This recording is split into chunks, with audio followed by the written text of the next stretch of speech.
오늘은 주님 순환 성지 주일입니다. 저는 성지 주일을 한마디로 컴패션이라는 단어를 사용하고 싶습니다. 다른 사람의 고통을 나 자신과 함께 느껴서 그 고통을 덜어주려고 애쓰는 행동이죠. 20년 전 세계를 놀라게 했던 일이 있었습니다. 흑인인 버락 오바마가 미 대통령이 되었습니다. 그 이유를 컴패션 때문이라고 말을 합니다. 2004년 민주당 전당대회에서 무명에 가까웠던 오바마가 기조연설을 했는데 다음과 같은 발언을 했습니다. 당시 저녁에 이 연설을 TV로 보고 있던 전 미국 사람들의 마음을 사로잡았다는 겁니다. 그의 감동적인 연설을 잠깐 한번 소개해 보겠습니다. 만일 시카고 남부에 글을 읽지 못한 소년이 있다면 그 아이가 제 아이가 아닐지라도 이 사실은 제게 중요합니다. 만일 어딘가에 약값을 지불하지 못하는 노인이 어료비를 낼지 월세를 낼지 하나를 선택해야 한다면 그녀가 제 할머니가 아닐지라도 제 삶마저 갓난하게 됩니다. 만일 어떤 중동 출신의 미국인이 정당한 법적 절차 없이 체포당했다면 이것은 제 시민권에 대한 침해입니다. 저에게는 다음과 같은 근본적인 믿음이 있습니다. 저는 제 여동생을 지키는 자입니다. 이것이 바로 우리 미국을 작동케 하는 것입니다.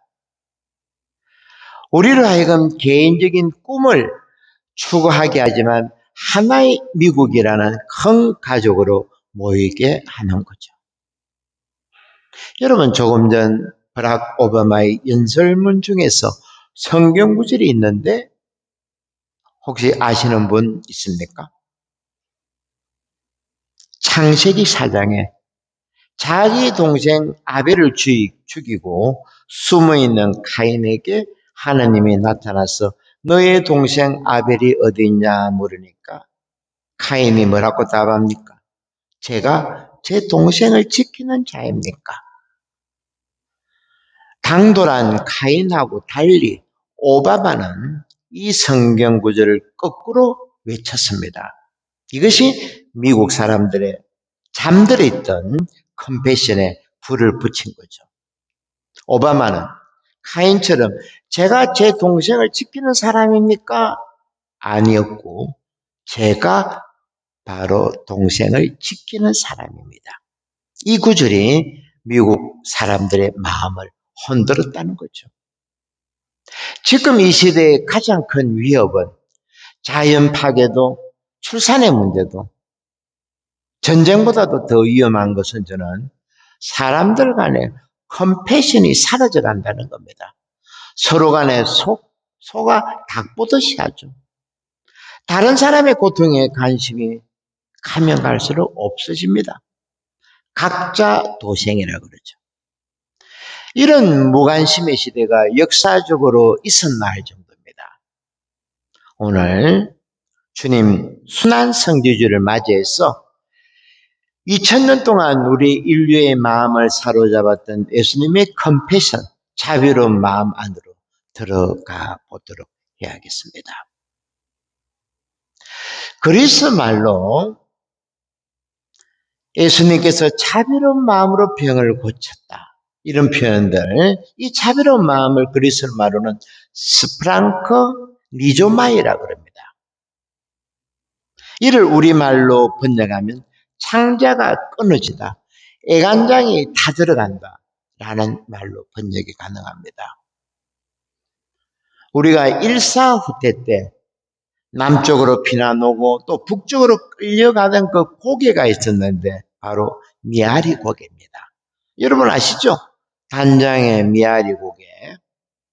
이 노래는 반야울 선생이 전쟁 때 5살 되는 딸을 먼저 보내고 비통한 심정으로 지은 노래라고 합니다.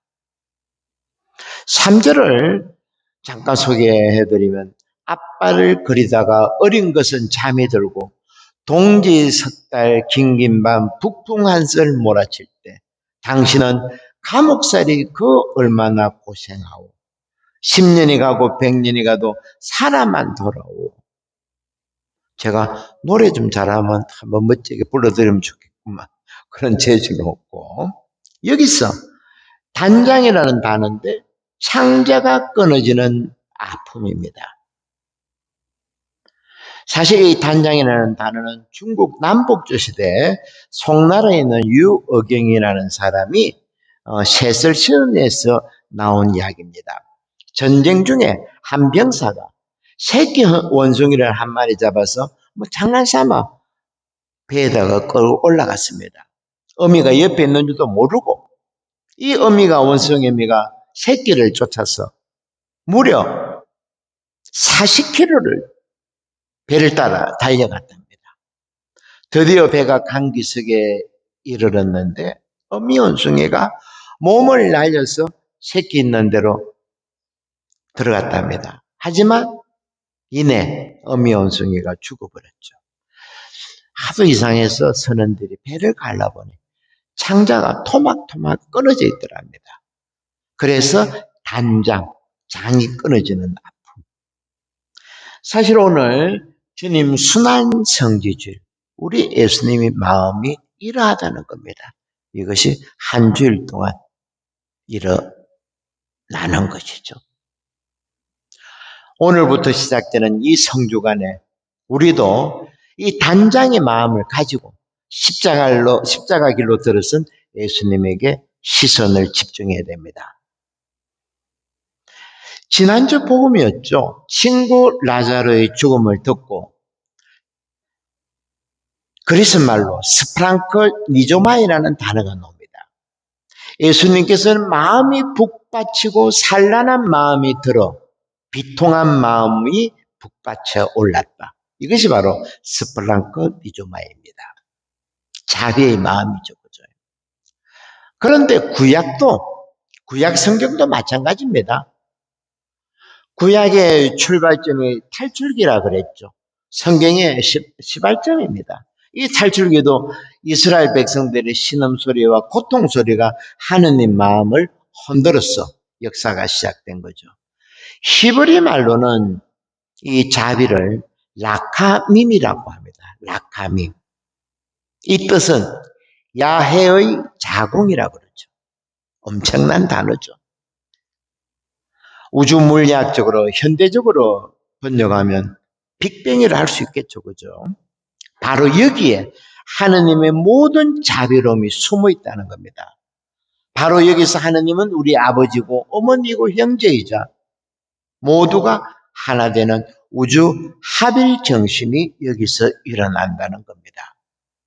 그런데 우리가 이런 엄청난 사실을 놓쳐버리고 단지 기도라든지 십자가 길, 금욕, 단식 이런 형식적인 신앙만으로는 하느님의 자비로운 마음속으로 들어갈 수가 없다는 겁니다.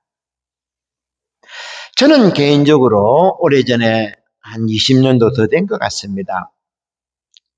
이런 자비로움을 하느님의 자비로움을 온몸으로 체험했던 적이 있었습니다.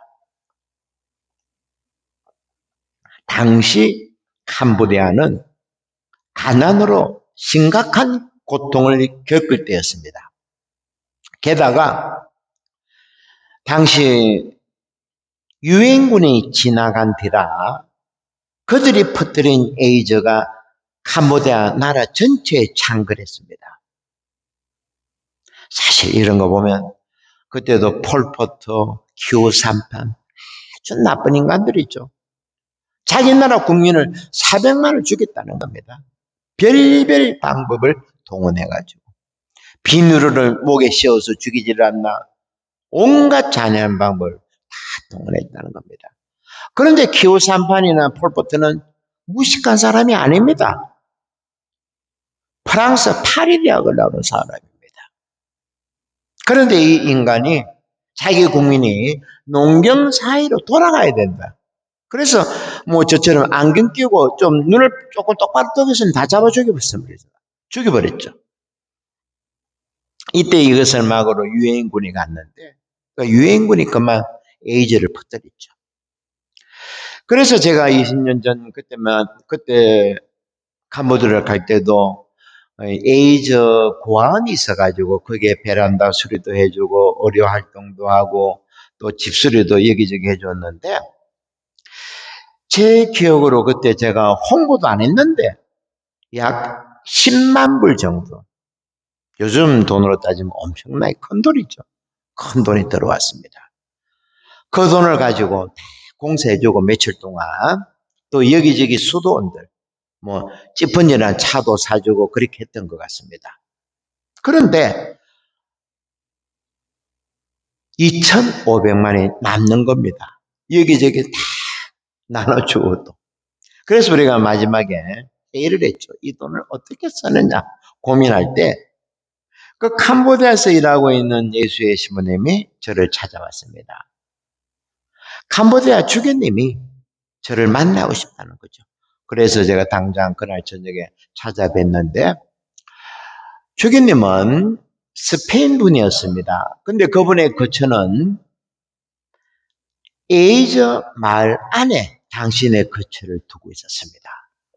그 마을에 식량을 책임졌는데 주교님이 그 돈을 그대로 스페인에 갔지만 돈이 잘 안 거쳐졌습니다.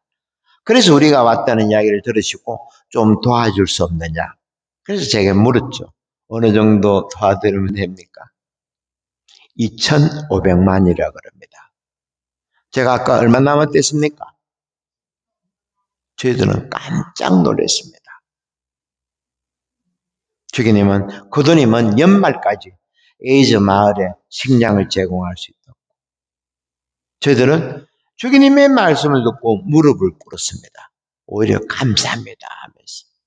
그때 우리 모두는 하느님의 자비로운 마음을 봤다는 겁니다. 제가 항상 말씀드리죠.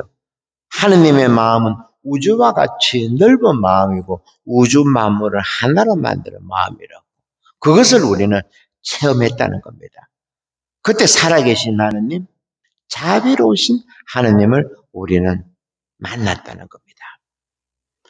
우리는 그 돈을 다 내어놓고 눈물을 흘리며 하느님께 감사드리고 주기님으로부터 강복을 받고 밤하늘의 별을 보는데 모두들 눈에 눈물을 흘리는 겁니다. 지금 생각해도 참 그때 세상 살 맛이 맞습니다. 이런 게 세상 사는 맛 아닙니까? 그죠? 우리 성주간에도 우리 수정에도 우리들이 이런 체험을 한번 해봤으면 합니다. 그런데 또 묘한 것은 하느님은 어떻게 또 하시는가 하면 재밌는 것은 저는 우리는 그때 엄청난 체험을 했다 그러죠.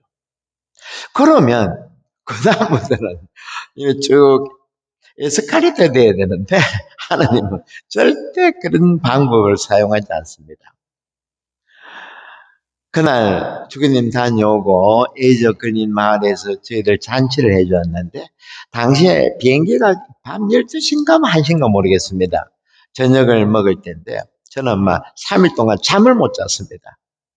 언제 바쁘게 돌아다닌다고. 몸에 탈진이 다 됐죠. 육체적으로.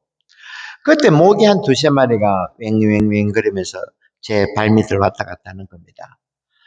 우리 한국 모기하고 캄보디아 모기 다른 거 알죠? 그 캄보디아 모기는 제대로 날지도 못합니다. 삐리삐리 해가지고. 저는 대수롭지 않게 생각했죠.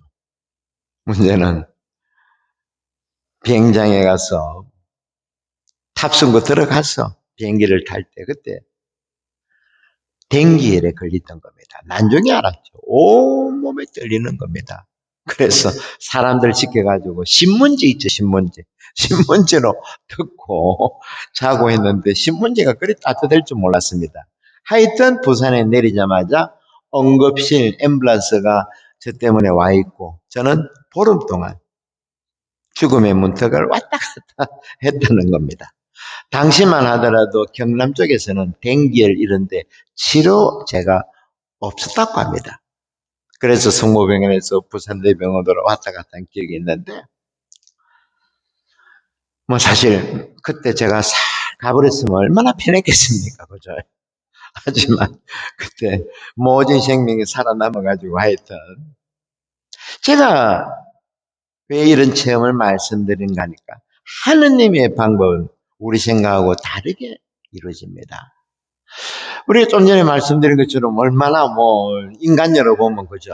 참 좋은 일을 많이 했는데 천만에 하느님은 이때부터 하느님의 방식을 우리에게 사용하십니다. 어떤 방법인가? 이때 산산조각을 내는 겁니다. 제가 댕결 걸린 것처럼 죽음을 왔다 갔다 한 것처럼. 하지만 하느님은 우리 안에서 이때 산산조각 내놓고 이때 당신의 모습으로 재창조하신다는 겁니다. 오늘 성지주일이 시작되었습니다.